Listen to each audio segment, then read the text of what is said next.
بلند محبت کے ساتھ درود و سلام کا نذرانہ پیش کیجیے. الصلاۃ والسلام علیک واصحابک یا سیدی یا نبی اللہ.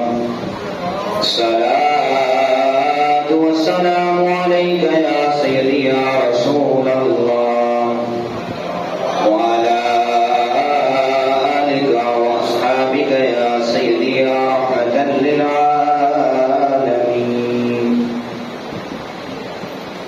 اللہ رب العزت کی حمد و ثنا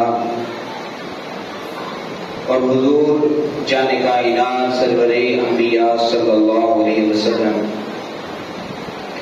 آپ کی ذات مقدسہ پر درود و سلام کا نذرانہ پیش کرنے کے بعد نہایت واجب الاحترام معزز سامعین ذیاء اللہ رب العزت کا لاکھ لاکھ شکر ہے کہ جس رب تعالی نے آج پھر ہم سب کو نماز جمعہ ادا کرنے کی توفیق بخشی. دعا ہے خالق لم یزل ہمارا یہاں حاضر ہونا ہمیں بیٹھنا اپنی بارگاہ کے اندر قبول و منظور فرمائے. میری زبان پر کلمات حق جاری فرمائے اور مجھ سمیت آپ سب کو اس پر عمل کرنے دوسروں تک پہنچانے کی توفیق عطا فرمائے. معزز سامعین، یہ برکتوں والا مہینہ، رحمتوں والا مہینہ، فضیلتوں والا مہینہ ربیع النور شریف، جس کی آج پہلی تاریخ ہے، اور یہ مہینہ آتے ہی جو عشاق ہیں ان کے دل مچل جاتے ہیں. جو عشق کی چنگاری دل میں رکھنے والا ہوتا ہے وہ حضور صلی اللہ علیہ وسلم کے عشق میں مچل اٹھتا ہے. ویسے ہی ایک عاشق سارا سال اور ساری زندگی اس کا منشور یہی ہوتا ہے کہ کسی طرح مجھے میرے پیارے حبیب اور میرے اللہ کی رضا حاصل ہو جائے. لیکن خاص کر یہ مہینہ، قربتوں والا مہینہ، رحمتوں والا مہینہ رب نے ہمیں عطا فرمایا، اور یہ مہینہ عطا فرما کر رب نے ساری مخلوقات کو ہمارے سامنے مزین فرما دیا. کیونکہ سب سے پہلے جس چیز کی تخلیق ہوئی ہے، جس کو اللہ نے تخلیق کیا ہے، وہ کوئی اور نہیں تھا، وہ نور مصطفیٰ تھا. ہر بندہ محبت کے ساتھ بولے سبحان اللہ. توجہ کے ساتھ بیٹھیے گا، پوری توجہ کے ساتھ، کیونکہ یہ ایک ایسا موضوع ہے کہ جس پر آج کل سوشل میڈیا پر ڈھیروں لوگ آپ پر اعتراضات کرتے پھریں گے، اور دین نہ پڑھنے کی وجہ سے، دین کی دوری کی وجہ سے اور ایمان کی کمزوری کی وجہ سے ہم جواب نہیں دے سکتے اور انہیں اور پھر وہ ہم پر حاوی ہو جایا کرتے ہیں. سب سے پہلے جس چیز کو اللہ رب العزت نے تخلیق فرمایا ہے وہ نبی کریم صلی اللہ علیہ وسلم کا نور ہے. اور اس نور کو اللہ رب العزت نے کس چیز سے تخلیق فرمایا ہے تو خود سرکار فرماتے ہیں کہ میرے نور کو اللہ رب العزت نے اپنے نور سے پیدا فرمایا ہے. محبت سے ہر بندہ بولے سبحان اللہ. اب قرآن مجید فرقان حمید اور احادیث مبارکہ ان دونوں کے دلائل دیتے ہوئے میں آپ کے سامنے یہ چیزیں رکھوں گا کہ سب سے پہلے جس چیز کو اللہ رب العزت نے تخلیق فرمایا وہ نور مصطفیٰ تھا. اور یہ بات بھی روشن کی طرح آج عیاں ہو جائے گی کہ مصطفیٰ صلی اللہ علیہ وسلم کو نور کہنا یہ شرک نہیں ہے، بلکہ شرک کا توڑ کہنا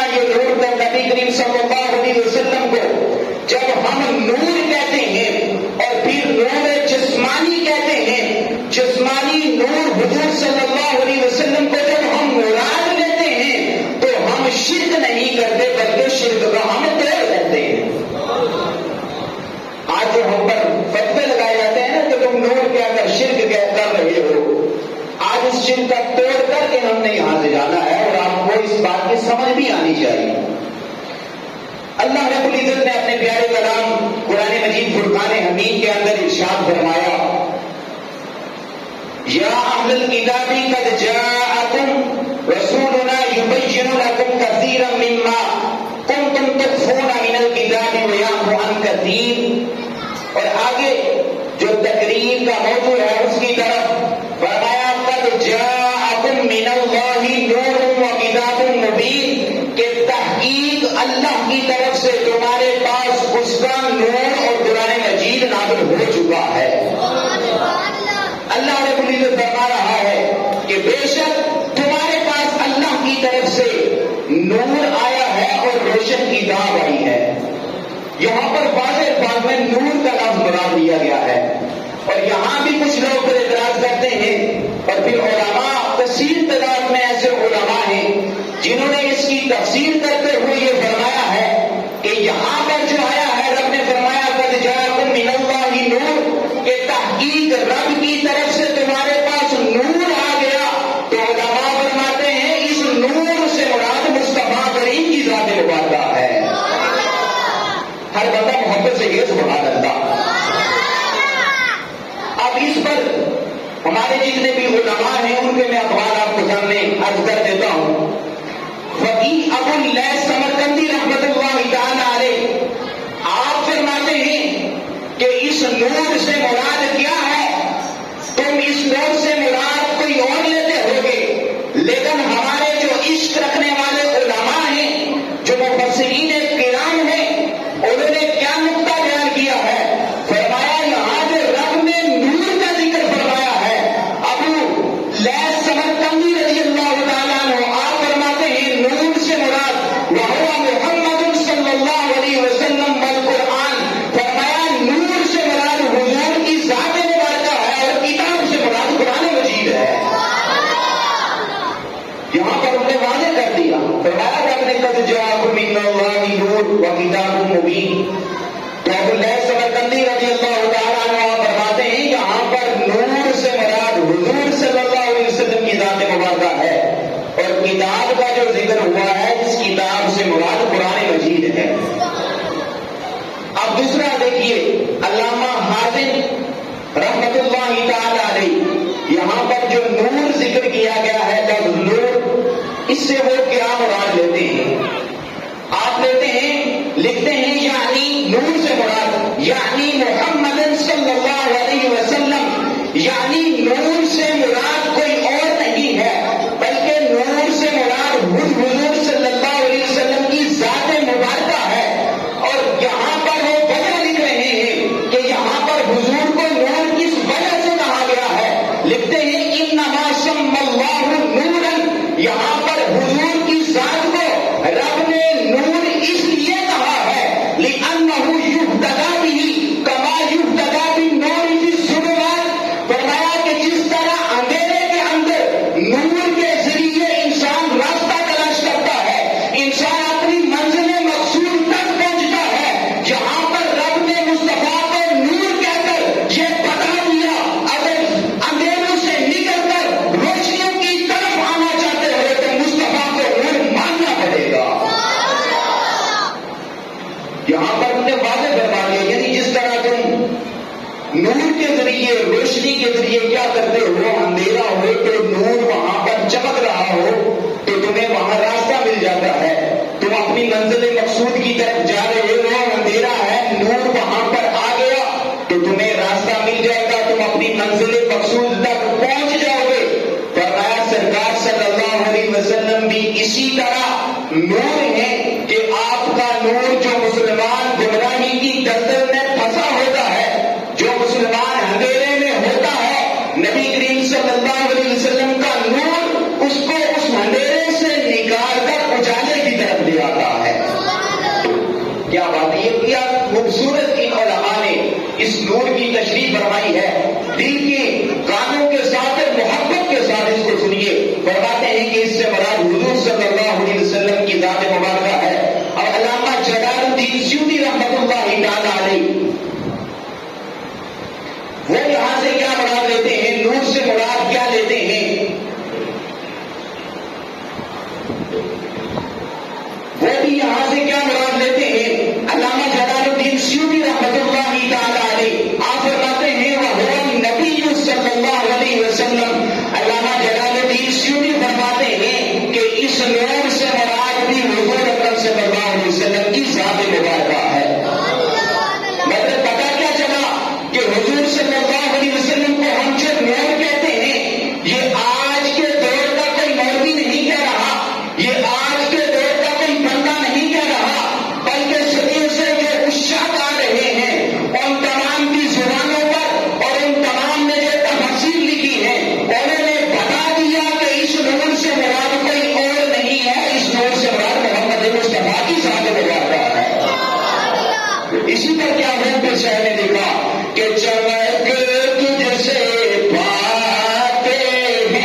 یہ بہت ہی مختصر اور بہت آسان ہے. ہر باتوں پہ یہ شعر آتا ہوگا محبت کے ساتھ.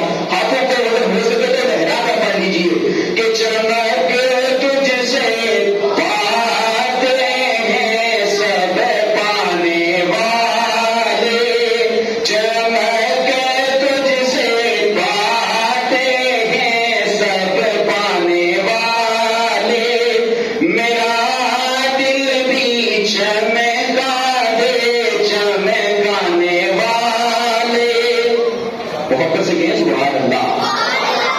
یہ وہ نور ہے کہ جس کی چمک سے پھر جب یہ نور چمکا, جب اللہ رب العزت نے سب سے پہلے کن فرمایا تو جس چیز کی ابتدا ہوئی, جس چیز کو اپنے کن سے رب نے تحقیق فرمایا, اس سے مصطفیٰ کریم صلی اللہ علیہ وسلم کے نور کا ظہور ہوا, اور پھر اس نور نے تمام کائنات کو اپنے نور سے منور فرما دیا.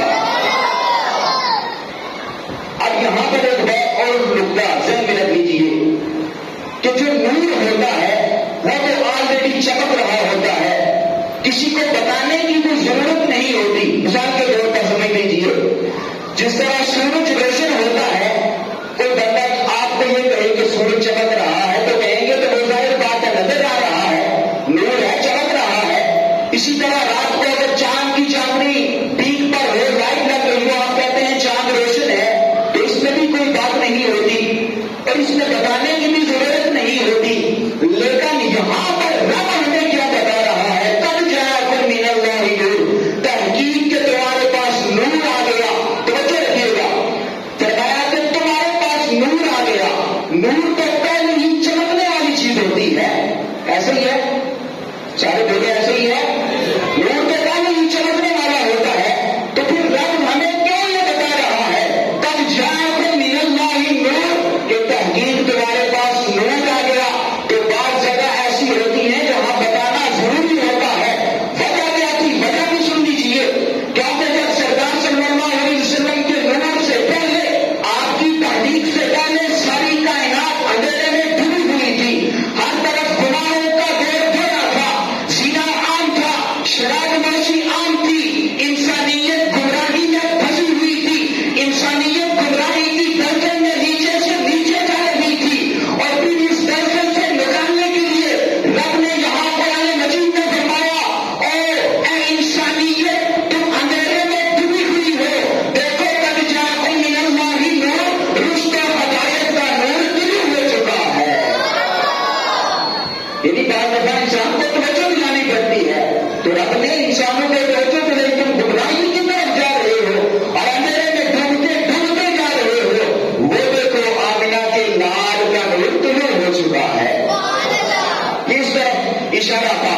اور اس کے بعد علامہ فخر الدین رازی, اگر ان کو بھی دیکھا جائے تو انہوں نے بھی یہاں پر نور سے مراد حضور صلی اللہ علیہ وسلم کی ذات مبارکہ کو لیا ہے. اور علامہ سید محمود آلوسی بغدادی رحمۃ اللہ تعالی علیہ, آپ کو اگر دیکھا جائے تو آپ نے بھی یہی لکھا ہے, وَهُوَ نُورُ الْأَنْوَارِ وَالنَّبِيُّ الْمُخْتَارِ صلی اللہ علیہ وسلم. آپ فرماتے ہیں اس نور سے مراد تمام نوروں کے نور نبی کریم صلی اللہ علیہ وسلم کی ذات مقدسہ ہو رہا ہے. کیا خوبصورت علماء نے ہمارے لیے یہ بیان کر دیا ہے. اس لیے ہمیں یہ لڑکرانے کی بتانے کی ضرورت نہیں ہے. ایک بات سن لیجیے, جو ہمارا عقیدہ ہے کہ آپ پر میں بات نہ کریں, جو ہمارے اندر اعتراض ہوتا ہے وہ اس طرح ہوتا ہے کہ وہ تو بشر ہیں, اور بشر اور نور یہ ایک جیسے نہیں ہو سکتے. جو سوال آپ پر کیا جاتا ہے, بشر اور نور وہ یاد لیتے ہیں کہ بشر اور نور ایک جیسے نہیں ہو سکتے. اگر تم بشر مانتے ہو تو نور نہیں مان سکتے, لیکن یہ ان کی بےوقوفی پر یہ بات دلالت کرتی ہے, کیونکہ بشر اور نور یہ دونوں آپس میں ضدیں نہیں ہیں. بشر کی جو ضد ہوتی ہے وہ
رسول اللہ یا حبیب اللہ، سب سے پہلے اللہ رب العزت نے کس چیز کو تحلیق فرمایا؟ تو سرکار مدینہ صلی اللہ علیہ وسلم کا جواب سنیے. سرکار فرماتے ہیں اے جابر، سب سے پہلے اللہ رب العزت نے اپنے نور سے تیرے نبی کے نور کو پیدا فرمایا ہے. اب بات یہاں بھی نقل نہیں ہوئی، فرمایا اس نور کے پھر اللہ رب العزت نے 4 حصے کیے. فرمایا ایک حصے سے قلم کو پیدا فرمایا، ایک حصے سے لوح کو پیدا فرمایا، ایک حصے سے عرش کو پیدا فرمایا، اور فرمایا جو چوتھا حصہ تھا اس چوتھے حصے کے مزید 4 حصے کیے. محبت سے کہیں سبحان اللہ. اس نور کے یعنی جو نور مصطفیٰ تھا، مزید اس نور کے 4 حصے کیے. ایک نور سے حاملین عرش یعنی جنہوں نے عرش کو اٹھایا ہوا ہے ان فرشتے کو پیدا کیا. دوسرے حصے سے اسی کو پیدا فرمایا. تیسرے حصے سے جو بقیہ فرشتے تھے ان کو پیدا فرمایا. چوتھے حصے کو مزید 4 حصوں میں تقسیم فرما دیا. فرمایا ایک حصے سے اللہ رب العزت نے آسمان کو پیدا فرمایا، ایک حصے سے زمین کو پیدا فرمایا، فرمایا ایک حصے سے جنت کو پیدا فرمایا. اور اسی طرح مسلسل کو بیان کرتے رہے. بتانا کیا مقصود تھا کہ اے جابر تیرے نبی کا نور اس وقت تھا نہ آسمان تھا، نہ زمین تھی، نہ جنت تھی، نہ دولت تھی، نہ ملائکہ تھے، نہ عرش و کرسی تھی، نہ لوح و قلم تھے. تیرے نبی کے نور کو رب نے ان تمام چیزوں سے سب سے پہلے پیدا فرمایا. نعرہ تکبیر، نعرہ رسالت، نعرہ رسالت، نعرہ حیدری. نبی کریم صلی اللہ علیہ وسلم کا نور سب سے پہلے اللہ رب العزت نے اس کو تحلیق فرمایا، اور پھر اس نور سے اللہ رب العزت نے عرش و کرسی کو بھی پیدا فرمایا، لوح و قلم کو بھی پیدا فرمایا، فرشتوں کو بھی پیدا فرمایا، زمین و آسمان کو بھی پیدا فرمایا. اور جس نبی کے صدقے ہم نے جنت میں جانا ہے اس نبی کے نور سے اس جنت کو بھی بنایا. یہ مقام اور مرتبہ ہمارے تاجدار مدینہ صلی اللہ علیہ وسلم کی ذات کا ہے اور آپ کے نور کا ہے کہ سب سے پہلے تحلیق جو رب نے فرمائی ہے وہ اللہ کے نور کی فرمائی ہے. اور اس نور کے بارے میں سرکار صلی اللہ علیہ وسلم اپنے رب سے کیا عرض گزار ہوتے ہیں. یہ بخاری شریف ہے. سرکار صلی اللہ علیہ وسلم فرماتے ہیں اپنے رب سے عرض کرتے ہیں اللہم اجعل فی قلبی نورا، اے اللہ رب العزت میرے قلب کو میرے دل کو نور فرما دے. ایک جملہ سننے والا ہے آپ کی سبحان اللہ آنی چاہیے. فرمایا فی قلبی نورا، اے اللہ میرے دل کو منور فرما دے، وفی بصری نورا، اور میری آنکھوں کو منور فرما دے، وفی سمعی نورا، اور میرے کانوں کو نور فرما دے، وعن یمینی نورا، اور میرے بھائی کو نور فرما دے، وعن شمالی نورا، اور میرے وعن یساری نورا، اور میرے بھائی کو نور فرما دے، وفوقی نورا، اور میرے اوپر کو بھی نور فرما دے، وتحتی نورا، اور فرمایا میرے نیچے کو بھی نور فرما دے. الغرض پیارے حبیب صلی اللہ علیہ وسلم وہ جو تمام نوروں سے افضل نور جس کو اللہ رب العزت نے تحلیق فرمایا اپنے رب سے دعا کر رہے ہیں یا باری تعالیٰ میری تمام چہتوں کو الغرض میرے ہر عضو کو باری تعالیٰ نور سے منور فرما دے. تو پھر ہمارا کیا عقیدہ ہے کہ جب سرکار دعا فرماتے ہیں قیامت تو قائم ہو سکتی ہے، زمین اور آسمان اپنی جگہ بدل سکتے ہیں، لیکن جو مصطفیٰ اپنے لیے دعا فرما دیں یا مصطفیٰ کی زبان مبارک سے جو دعا نکل جاتی ہے وہ رد نہیں ہوتی، اللہ اسے اپنی بارگاہ میں قبول فرما لیتا ہے. ابھی ابھی سے مبارکہ سنیے حضرت کعب بن مالک رضی اللہ تعالیٰ عنہ، آپ اس حدیث کے راوی ہیں. غزوہ تبوک کے موقع پر آپ جنگ میں نہ جا سکے، حضور صلی اللہ علیہ وسلم کی ناراضی ہوگی، لیکن بعد میں آپ نے توبہ کی اور آپ کی توبہ کو اللہ رب العزت نے قبول فرما لیا. یہاں سے پتہ کیا چلتا ہے انسان سے جتنا مرضی انسان سے اگر کوئی گناہ ہو جائے، اس سے ڈھونڈنے سے کوئی گناہ ہو جائے تو اسے چاہیے کہ کبھی نا امید نہ ہو بلکہ اللہ رب العزت کی بارگاہ میں سجدہ ریزی نہیں کرے اللہ رب العزت اسے معاف فرمانے والا ہے۔ آپ کی جب توبہ قبول ہو گئی، سرکار صلی اللہ علیہ وسلم کی بارگاہ میں حاضر ہوتے ہیں اور سلام کرتے ہیں۔ آپ لکھتے ہیں فلما سلمت علی رسول اللہ صلی اللہ علیہ وسلم کہ جب میں نے نبی کریم صلی اللہ علیہ وسلم کو سلام کیا، اب اس نور کی جو جھلک ہے اس کی طرف اشارہ کر رہا ہوں کہ اس نور کی جھلک کیا تھی اور یہ جو صحابہ کرام تھے ان کا عقیدہ کیا تھا۔ آپ فرماتے ہیں جب توبہ قبول ہو گئی، سرکار صلی اللہ علیہ وسلم کے پاس حاضر ہوا تو میں نے نبی کریم صلی اللہ علیہ وسلم کی بارگاہ میں حاضر ہو کر سلام کہا، وَهُوَ يَضْرِبُ وَجْهُهُ مِنَ السُّرُورِ، تو سرکار صلی اللہ علیہ وسلم کے چہرے اقدس کی طرف میں دیکھتا ہوں۔ حضرت کعب بن مالک فرماتے ہیں کہ سرکار صلی اللہ علیہ وسلم کا چہرہ روشن اور منور تھا۔ اب وہ کیسا روشن اور منور تھا؟ لکھتے ہیں آگے وَكَانَ رسول اللہ صلی اللہ علیہ وسلم اِذَا اسْتَدَّتْ تَنَارَ وَجْهُهُ كَأَنَّهُ قِطْعَةٌ قَمَرٍ، فرماتے ہیں کہ سرکار صلی اللہ علیہ وسلم کا چہرہ جب آپ مسکراتے ہیں ایسا چمک رہا تھا کہ مجھے لگ رہا تھا جیسے چوتھی رات کا چاند چمک رہا ہے۔ محبت سے اللہ تعالیٰ سبحان اللہ۔ یہ اس نور کی جھلکیں تھی جو صحابہ کرام نے بھی بیان فرمائی۔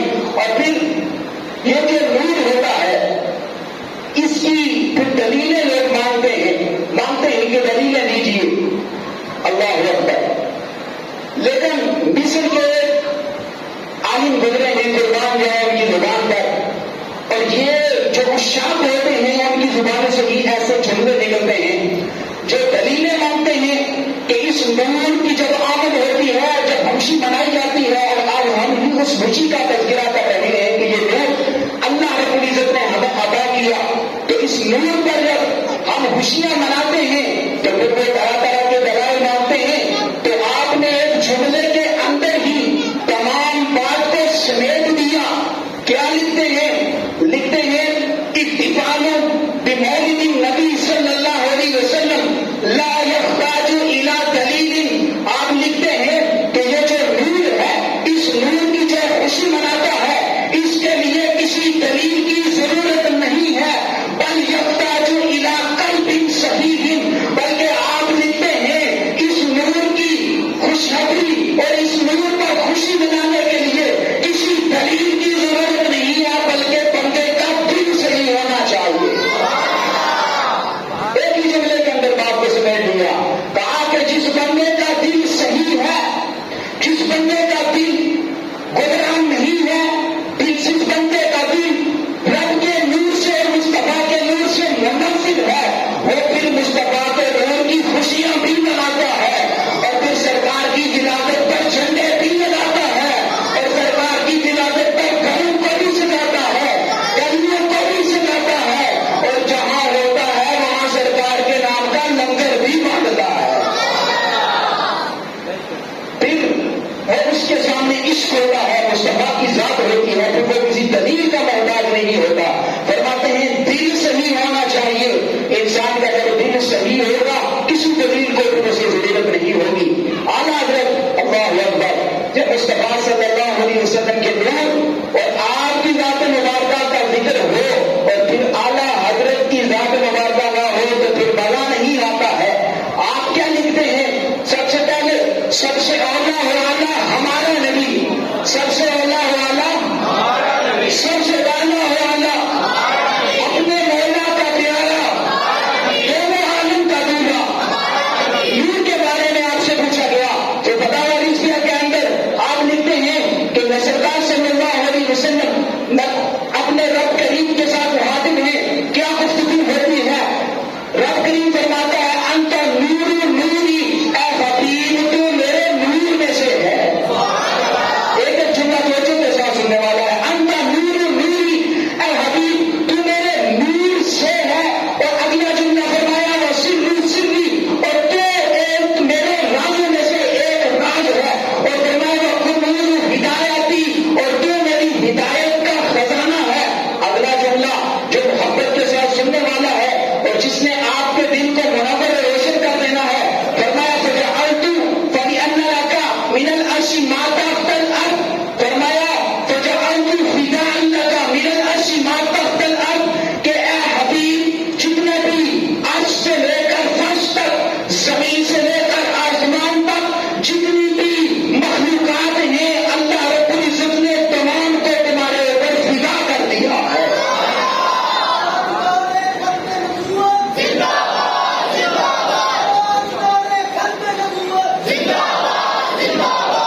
علیہ وسلم کو ہم نور مجسم مانتے ہیں. توجہ کے ساتھ ہر بندہ اپنی توجہ ادھر رکھے, تھوڑی دیر سب توجہ چھوڑ دو تاکہ کوئی بد مذہب آپ پر اعتراض نہ کر سکے. اور کبھی تو یہ اعتراض کرتے ہیں کہ ہم آپ کو نور مجسم نہیں مانتے, نعوذ باللہ. کبھی کہتے ہیں ہم نور کو مانتے ہیں لیکن نور ہدایت مانتے ہیں. لیکن میں نے کہا ایسا نہیں ہو سکتا. اگر شرک کا صحیح کر کے تم نے توڑ کرنا ہے تو پھر نبی کی ذات کو نور مجسم ماننا پڑے گا. میں نے کہا ہم نبی کو نور مانتے ہیں, وہ اپنی توحید بیان کرتے ہوئے کہتے ہیں صرف رب نور ہے. میں نے کہا رب بھی نور ہے, مصطفیٰ بھی نور ہے. فرمایا کہ اس میں فرق کیا ہے, جو اللہ رب العزت کا نور ہے وہ خالق ہے, جو مصطفیٰ کا نور ہے وہ مخلوق ہے. جو رب کا نور ہے اس کا جسم نہیں ہے, جو مصطفیٰ کا نور ہے اس کا جسم بھی ہے. اب اگر تم نے, وہ کہتے ہیں نور مجسم نہیں مان سکتے. میں نے کہا نور مجسم اس کو کہتے ہیں وہ نور جس کا جسم ہے. اگر اصل شرک کا توڑ کرنا ہے تو پھر سمجھنا ہوگا کہ وہ رب, ہم اس کو نور مجسم نہیں کہہ سکتے کیونکہ اس رب کا جسم نہیں ہے. مصطفیٰ کے نور کو نور مجسم بتا کر, نور مجسم مان کر ہم یہ اعلان کرتے ہیں کہ ہم سے بڑا توحیدی کوئی نہیں ہے اور ہم سے بڑا عشق مصطفیٰ کرنے والا کوئی نہیں ہے. تم جو عشق مصطفیٰ کے رد لگا رہے ہو, توحید کے نعرے لگا رہے ہو, جو سارا ورد ہے, نور مجسم مان کر بھی اصل میں توحید بیان ہوگی کیونکہ نور خدا کا جسم نہیں ہے اور جو مصطفیٰ کا نور ہے اس کا جسم ہے. اب یہاں پر ایک بات ہو کہ یہ اتنے گٹھیا اور ذلیل ان کے عقائد, اللہ اکبر, نعوذ باللہ. آج ہم سے لوگ یہ پوچھتے ہیں کہ پیچھے نماز ہوتی ہے, فلاں ہوتی ہے, فلاں ہوتی ہے, تعلیم یہ عقائد کو پڑھ لے خود سمجھ آ جائے گی. نبی کریم صلی اللہ علیہ وسلم کی جب باری آتی ہے تو یہ سرکار صلی اللہ علیہ وسلم کو نور مجسم نہیں مانتے, لیکن جب ان کے اپنے کسی بندے کی باری آتی ہے, جب ان کا کوئی اپنا فیض ہو جاتا ہے تو پھر یہ اس کو نور مجسم بھی کہتے ہیں. دلیل دے رہا ہے, سنیے گا. جب رشید احمد گنگوئی یہ مرتا ہے تو اس کا ایک جو چیلا ہے محمود الحسن, جسے شاہ الہند کہتے ہیں, اس نے قصیدہ لکھا. وہ قصیدہ آج بھی آپ کو مارکیٹ سے مل جائے گا. وہ قصیدے میں کیا لکھتا ہے کہ چھائے چھپائے جانے فانوس کیوں کے شمع روشن کو. توجہ کے ساتھ سنیے گا. وہ اپنے اس قصیدے کے اندر جو رشید احمد گنگوئی اس کے بارے میں وہ لکھتا ہے, وہ کیا لکھتا ہے, چھپائے جانے فانوس کیوں کر شمع روشن کو. اس کا ترجمہ آپ کو بتا دیتا ہوں. یہ جو فانوس ہوتا ہے اس کے اندر لائٹ لگی ہوتی ہے. جب وہ لائٹ روشن ہو اور باہر شیشہ لگا ہو تو وہ شیشہ اس لائٹ کو کم نہیں کرتا بلکہ اور روشن کرتا ہے. جب فانوس کے بعد شیشہ لگا ہو تو اس کو اور روشن کرتا ہے. اور یہ اپنے اس بندے کے بارے میں کیا لکھتا ہے کہ چھپائے جانے فانوس کیوں کر شمع روشن کو تھی اس نور مجسم کی کفن میں اڑیانی. اور کیا لکھتا ہے کہ اس رشید گنگوئی کو کفن بھی دے دیا گیا تھا, اس کفن کے باوجود اس کا جسم ننگا نظر آ رہا تھا. یہ میں نہیں کہہ رہا, یہ ان کا جو بندہ لکھنے والا قصیدہ جس نے لکھا وہ کہہ رہا ہے. اور کیا لکھتا ہے کہ اڑیانی کا مطلب ہوتا ہے ننگا پن, اڑیانی, ٹھیک ہے. اور یہ لکھتا ہے کہ کفن دینے کے بعد بھی اور اپنے بندے کو یہ نور مجسم کہہ رہا ہے. لکھتا ہے کہ تھی اس نور مجسم کی کفن میں اڑیانی. جب نبی کی بات آتی ہے تو نور مجسم نہیں, لیکن یہاں اپنے بندے کو نور مجسم کہہ رہا, یعنی کہہ رہا ہے کہ جس طرح لائٹ جل رہی ہو اور اوپر فانوس کا شیشہ ہو تو وہ اس کے نور کو کم نہیں کر سکتا. کہتے ہیں رشید گنگوئی کا جسم اتنا منور تھا, اتنا روشن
عقیدہ رکھنا چاہیے. توجہ کے ساتھ آخری بات کر رہا ہوں کہ ہم بشری جہد کو بھی مانتے ہیں, نوری جہد کو بھی مانتے ہیں. بشری نوری جہد سے ہمارے پیارے آقا صلی اللہ علیہ وسلم رب سے نور لیتے ہیں اور بشری جہد سے اس نور کو امت کے درمیان تقسیم فرماتے ہیں. پھر میں آخری اس بات پر, اس شعر پر اپنی گفتگو کا اہتمام کروں گا کہ جتنے بھی بد مذہب ہیں اور جتنے بھی بد عقیدہ ہیں ان کو پتہ چل جائے کہ نبی کریم صلی اللہ علیہ وسلم کو گستاخ اور نبی کریم صلی اللہ علیہ وسلم کو جو نور نہ مانے اس کا اس دنیا میں رہنے کا کوئی جو ہے اس کا کوئی معاملہ نہیں ہے, اس کو کوئی پسند نہیں کرتا ہے. کیا لکھتا ہے شاعر کہ بلبل کو پھول شمع کو پروانا چاہیے, بلبل کو پھول شمع کو پروانا چاہیے, ہمیں تو نبی پاک کا دیوانا چاہیے. بلبل کو پھول شمع کو پروانا چاہیے, ہمیں تو نبی پاک کا دیوانا چاہیے. اور جو بھی کہے میرے نبی کی برائی سے تو پیدا ہوتے ہی مر جانا چاہیے.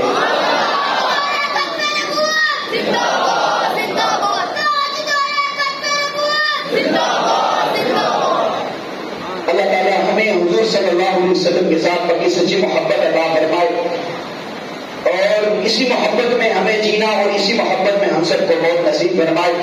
یہ محفل میلاد مصطفیٰ صلی اللہ علیہ وسلم 10 ستمبر بروز ماہ کی بعد نماز عشاء بامقام بسم اللہ چوک حسین روڈ پر یہ کی جا رہی ہے. اس میں جو خصوصی خطاب ہے وہ محمد اکرام الحسینی اور علامہ یوسف رضوی صاحب ان کا خطاب ہوگا. تمام احباب کو اس میں شرکت کی دعوت دی جاتی ہے, وہ بھی اس میں شرکت کریں اور خوب بڑھ چڑھ کر جتنا ہو سکے سرکار صلی اللہ علیہ وسلم کی ولادت کی خوشی منائیں تاکہ جو جلتا ہے وہ جل جائے, جو سڑتا ہے وہ سڑ جائے. حضرت دنیا نے بھی گج بج کے سرکار کا میلاد منا رہا ہے. الحمد للہ.